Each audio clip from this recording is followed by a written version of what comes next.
Radio broadcasts provide real-time information. Ramadan Bazaars to be allowed this year, and 92 Sikh projects to be monitored nationwide. Those are the headlines for tonight. I'm Hendy Gui and this is TVS Nightline.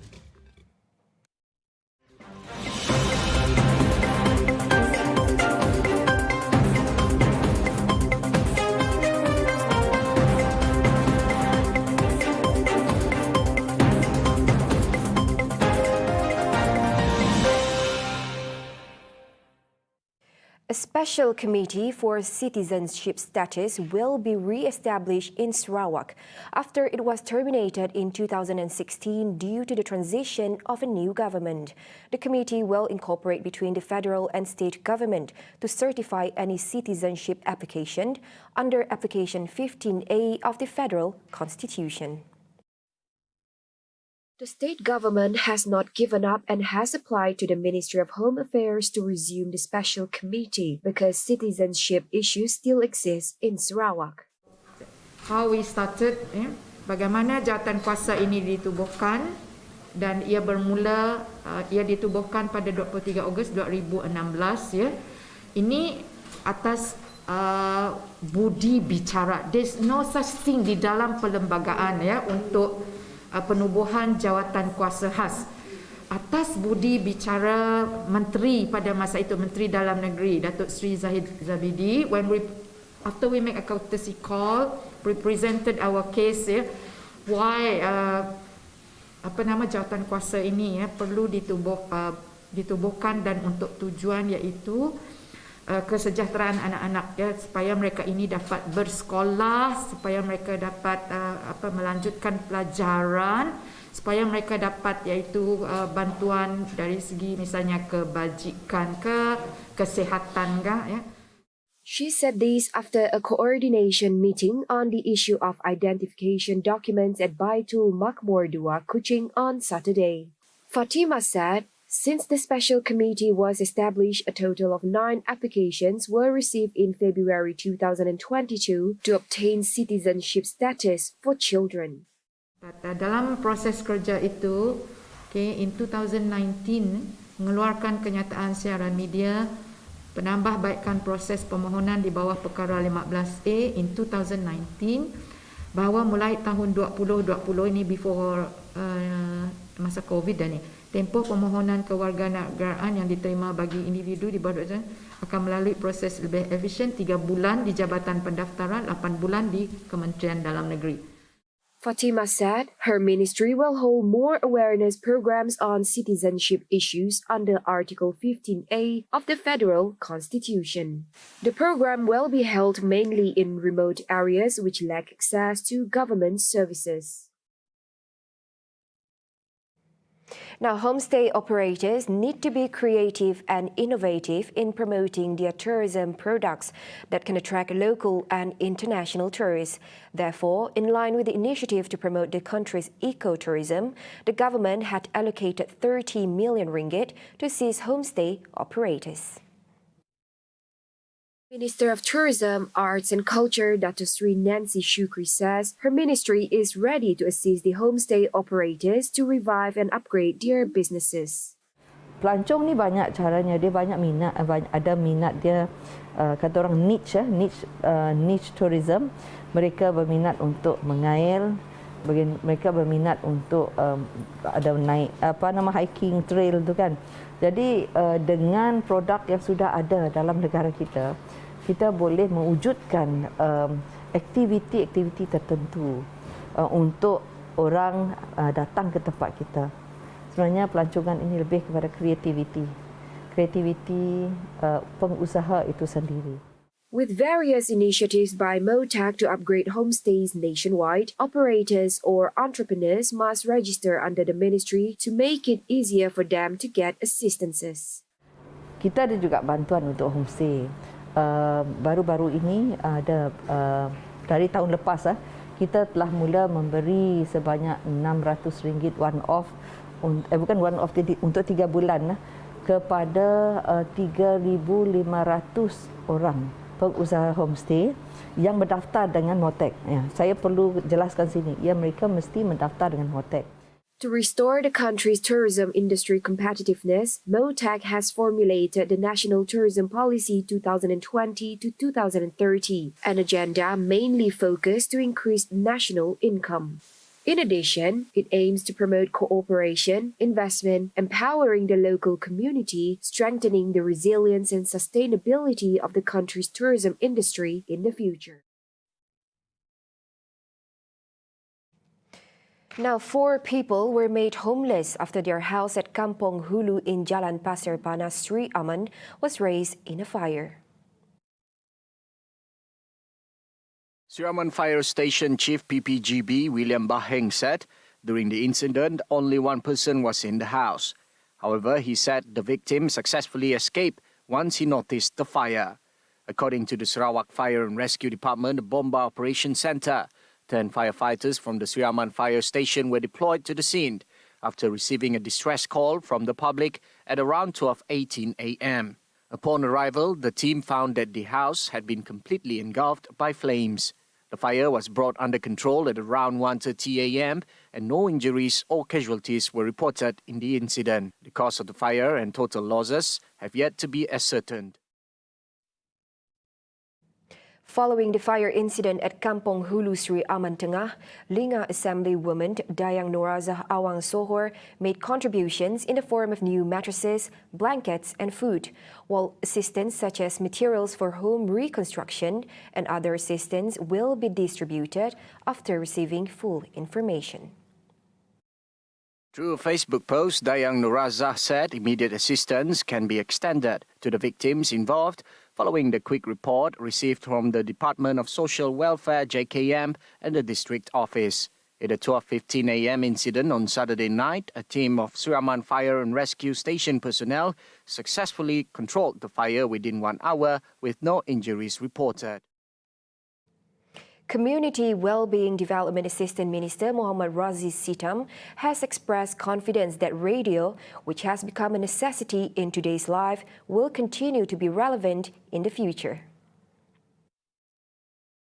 Radio masih lagi memainkan peranan yang penting untuk menyampaikan maklumat yang sahih kepada pendengar-pendengar ataupun masyarakat yang ada di negara kita. At the same time, he said radio stations should always maintain the journalistic professionalism to ensure the service remained relevant and viable. Banyak kaedah penyampaian maklumat itu wujud, jadi kesahihan sesuatu berita itu perlu ditapislah dan kesedaran masyarakat itu sendiri, pengetahuan masyarakat itu sendiri untuk menapis pelbagai maklumat yang mereka terima itu perlu dipertingkatkanlah, dan saya rasa tidak ada masalah lah rakyat khususnya di negara kita ataupun negeri Sarawak khususnya dalam dalam era pandemik COVID-19 ini.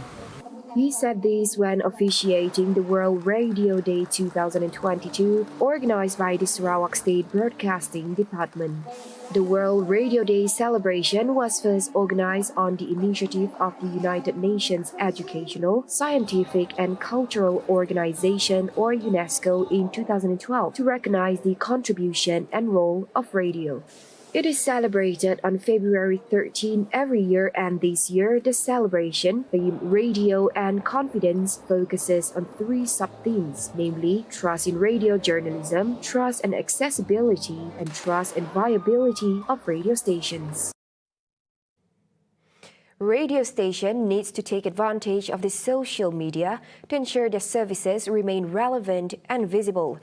Through social media, the audience range is wider and not just focused on specific areas. Some local radio announcers says that social media is always used throughout the live broadcast to get the latest information. Dan sekarang ni penggunaan media sosial penting. Jadi kami juga digalakkan semasa bersiaran di radio, kami juga digalakkan untuk menggunakan media sosial seperti Facebook supaya lebih dikenali lagi. Tetapi dengan adanya media sosial seperti Facebook dapat didengari di seluruh dunia. Itu antara pengalaman lah semakin tahun berubah, pengalaman pun makin bertambah orang katakan, dan juga kita pun perlu juga berubah mengikut era digital kita. Meanwhile, radio announcer Hazel Dayers hopes that the people who work in the industry remain dedicated and focused on delivering useful information to the public. Semoga radio terus relevan dan dalam masa yang sama agar pendengar radio sentiasa menyokong penyiaran dari segi radio, dan saya berharaplah semoga cara menyampaikan maklumat kepada pendengar tu lebih dengan cara yang lebih baik lagi.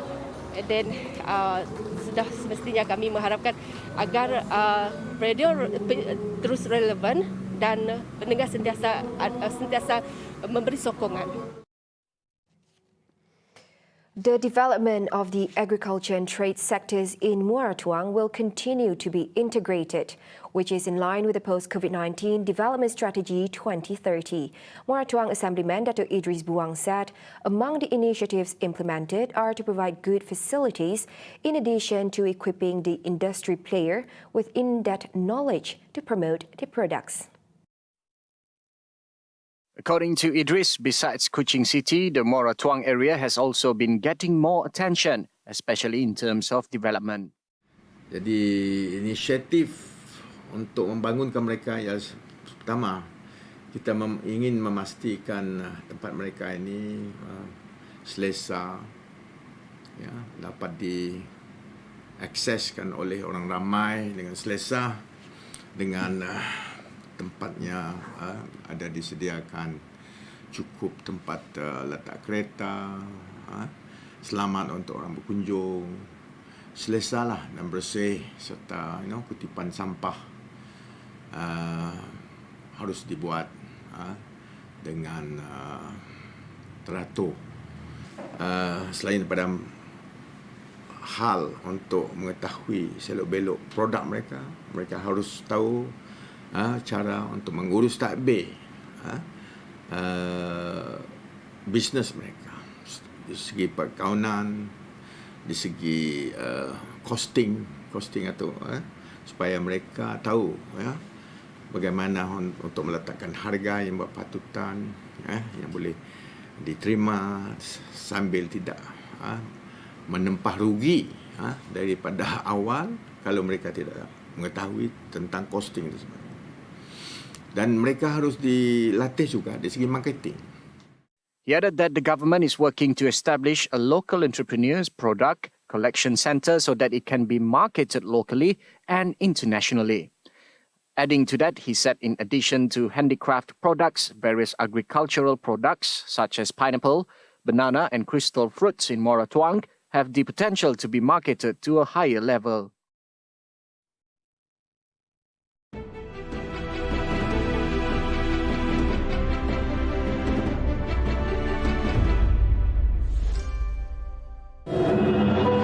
TVS membawakan kepada anda sebuah drama romantis dari negara jiran. Baby merupakan seorang gadis yang mempunyai sebuah kehidupan yang sempurna. Cantik paras rupa, keluarga yang senang dan seorang teman lelaki yang popular bernama Darwin.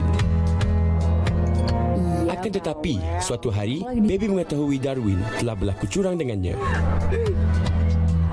Dalam kekecewaannya, takdir menemukan Baby dengan Raka, seorang penunggang perkhidmatan pengangkutan. Pagi ini kan masih pagi.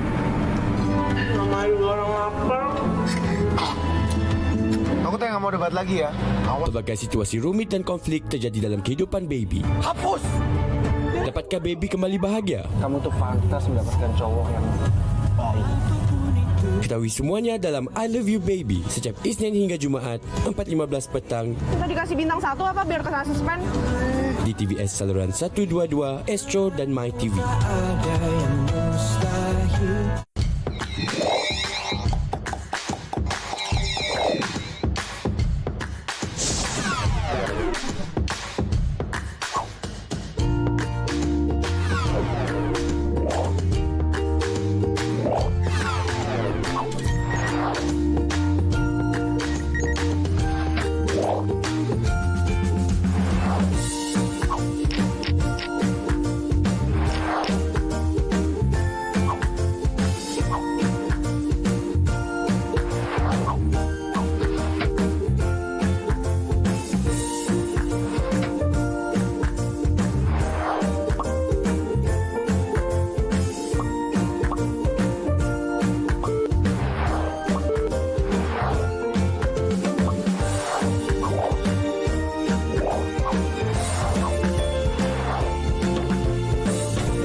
Thank you for staying with me. Now, the government has agreed to appoint a Federal Land Development Authority or Felder Youth representative as a member of Felder's Board of Directors. The appointment serves as an acknowledgement of the role played by Felder Youth in helping to develop the land schemes. Prime Minister Dato Sri Ismail Sabri Yaakob says he was informed by the Felder chairman Dato Sri Idris Juso. Ismail Sabri also approved an allocation of 600,000 ringgit to youth under Felder. Saya dengan ini meluluskan RM300,000 untuk MBFM, RM200,000 untuk KAF dan RM100,000 untuk persada. Jadi malam ni saya kena bayar makanan RM600,000. Saya harap dengan sumbangan daripada pihak kerajaan, Persatuan Belia, Felda, KAF dan persada akan mengadakan program bagi membantu ahli-ahli mereka. At the same time, Ismail Sabri hoped that the implementation of the Settlers Development Program could be expedited as the project would generate additional income for settlers, as well as creating employment opportunities for Felder residents. Ini akan mewujudkan peluang pekerjaan berkemahiran dan berpendapatan tinggi. Sebagai contoh, projek tanaman nanas MD2 di Felder Bazaars perlu diperluaskan. Bukan saja di peringkat tanaman, malah turut diwujudkan industri hiliran seperti pengetinan, jus minuman dan snack yang akan memberi nilai tambah di pasaran termasuk untuk ekspor. There will be no restrictions imposed on economic activities this year, including the setup of Ramadan Bazaars. However, Prime Minister Dato Sri Ismail Sabri Yaakob said a more refined Standard Operating Procedure SOP would be set for Ramadan Bazaars, which would be announced at a later date. Setakat hari ini kita tak akan tutup. Itu keputusan yang masih lagi kita laksanakan, ya. Saya dah sebut raya ke, bulan puasa ke, pasar Ramadan ke, pasar malam ke, masih dibuka seperti biasa. He told reporters after partaking in the Los Santos at the Keluarga Malaysia Chinese New Year luncheon on Sunday. Earlier, the media reported grouses among Ramadan Bazaar traders who were worried that they would not be able to operate in view of the surge in COVID-19 cases following the spread of the Omicron variant over the past 1 month. Yesterday, 22,802 new COVID-19 infections were recorded, bringing the cumulative total to over 3 million. Last week, Federal Territories Minister Dato Sri Shahidan Kasim said Ramadan Bazaars would be allowed to operate as usual in the Federal Territories this year, with the enforcement of the existing SOPs. In 2020, Ramadan Bazaars were not allowed nationwide to curb the spread of COVID-19, while last year, the bazaars were only prohibited in the Enhanced Movement Control Order EMCO areas. On another development, the Prime Minister said he is planning to go to the Middle East for a working visit end of next month and to China in May. However, prior to that, the Prime Minister said he would complete his working visit to the ASEAN countries, beginning with Brunei, which is scheduled for tomorrow, followed by other countries such as Thailand, Cambodia and Vietnam. Selesaikan ASEAN dulu sebelum saya pergi ke negara Timur Tengah, Middle East. Tengah tunggu date daripada Middle East, mungkin bulan Mac ke Middle East ataupun selepas Parlimen habis bersidang lah. Tak silap saya 23 Mac, tak silap saya lah. Lepas itu saya akan ke Timur Tengah, Arab Saudi, UAE, Qatar. Dan selepas itu saya ke China. Malaysia established diplomatic relations with China in 1974, the first country in ASEAN to do so. Since then, the two countries have forged close ties and developed partnerships for mutual benefit in various aspects. Indonesia was the first country visited by Ismail Sabri after he took office as the 9th Prime Minister on August 21st last year. The monthly minimum wage of 1,500 ringgit was not a rash decision, but was determined after discussion with various parties. Industry players should understand that Malaysians can no longer depend on a salary below 1,500 ringgit per month due to the increasing cost of living. The setting of the minimum wage also involved discussions with the National Wage Consultative Council, or MPGN, and requires the approval of the Prime Minister as well as the Cabinet. The economic slowdown should not be used as an excuse not to increase the minimum wage, as the country needs to increase cash flow to revive the economy and take care of the people's well-being. Boleh tak kita hidup dengan 1,200? Cuba bayang. Dulu ramai tak masuk sektor kerajaan, pilih sektor kerajaan kerana gaji kerajaan rendah daripada gaji swasta, maka ramai pergi ke swasta. Dan hari ini saya lihat gaji swasta lebih rendah daripada gaji kerajaan. Dalam keadaan kelembapan ekonomi, kita perlu memperbanyakkan aliran tunai on the ground. Baru dia akan kita pulih lebih cepat. Dalam keadaan kita dah tahu kelembapan ekonomi, kita perlu jaga nasib rakyat. Adding to that, he said in the past 3 years, the minimum wage rate had not been implemented and his ministry had not made a sudden decision. Instead, it was based on the aspirations of the people.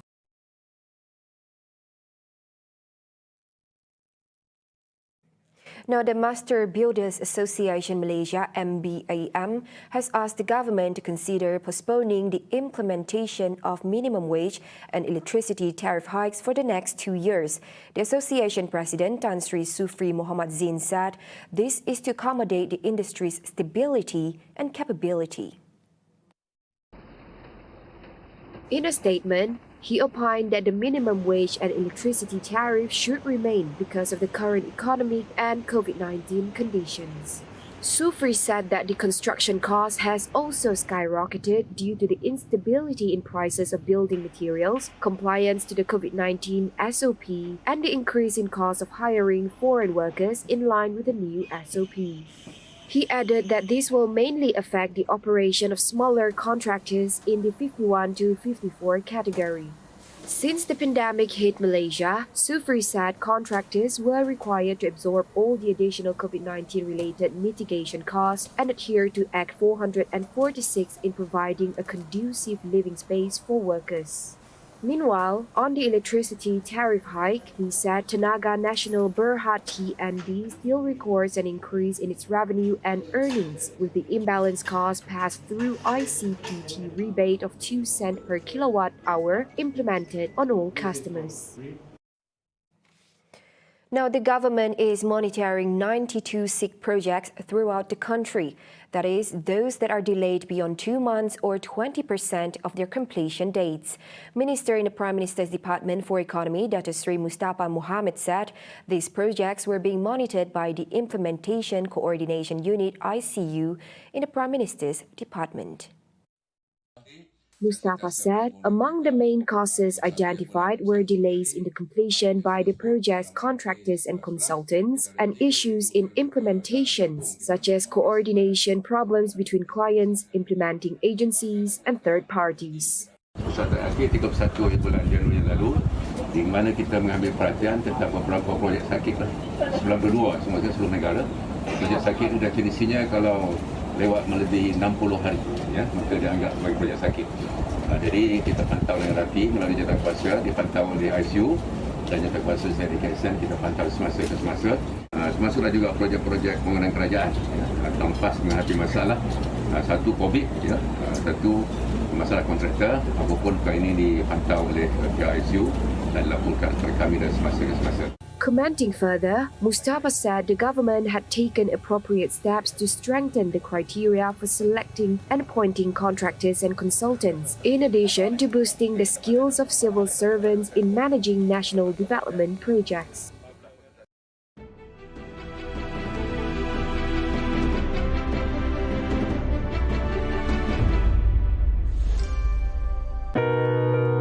Dalam episod seterusnya, My Husband-in-Law.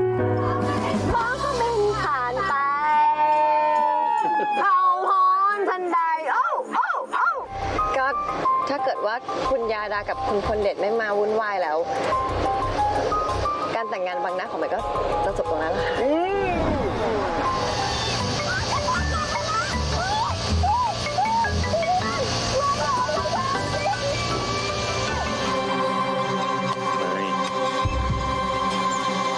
เมย์ให้โอกาสพี่นะ พี่กบคะ แล้วถ้าผมชนะคุณต้องยอมให้ผมจีบเมย์ Jangan lupa untuk menyaksikan My Husband-in-Law setiap Isnin hingga Khamis 8.45 malam หัวหน้าคะ di TVS saluran 122 Astro dan My TV.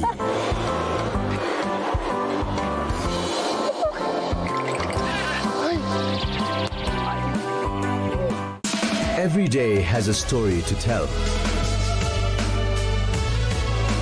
But how well you tell a story is a different story. Let's join Yasu and B to explore the craft of story. You will learn how to structure and craft your idea to create a story to communicate with your audience. You will see a lot of beauty in the craft. Hidup tu si perlu nak stres-stres tau. Aku scam, kau pening scammer. Aku remote dekat mana ni? Tahu, Atik. Mulut masing gila. Doa aku pedih kena ambush. Kita tu nak minta tolong sila atasan. Bukannya tolong, kena anok je dah. Kak Sik kuat bila tahu Abang Railan kita dah sedar. Puncak Mega will be mine. Are you sure that you can bring such change into this company? Just wait and see.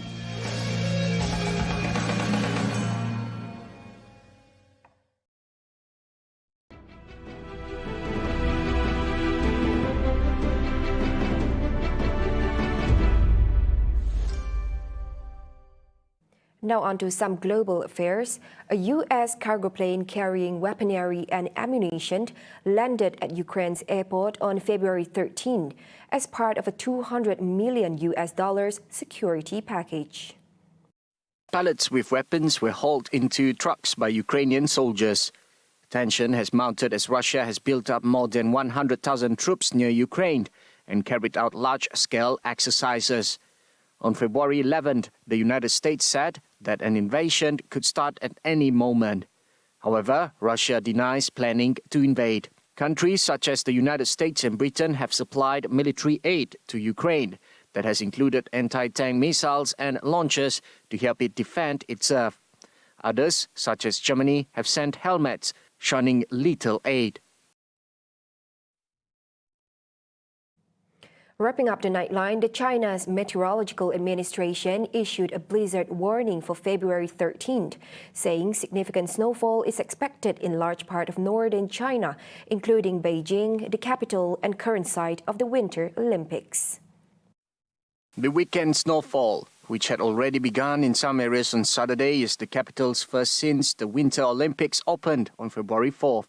The women's freeski slopestyle qualification in Zhangjiakou, featuring Team China gold medalist Eileen Gu, was rescheduled to later on Sunday due to the snow. The authorities issued a blue blizzard warning, the lowest of the country's 4-tiered alerts, with some regions forecast to receive up to 4 centimeters of snow.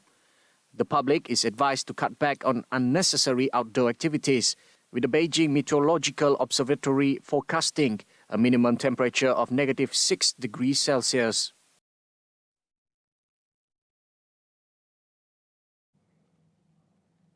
And that concludes the Nightline for tonight. Once again, I'm Handy Gui. Stay safe and have a pleasant evening.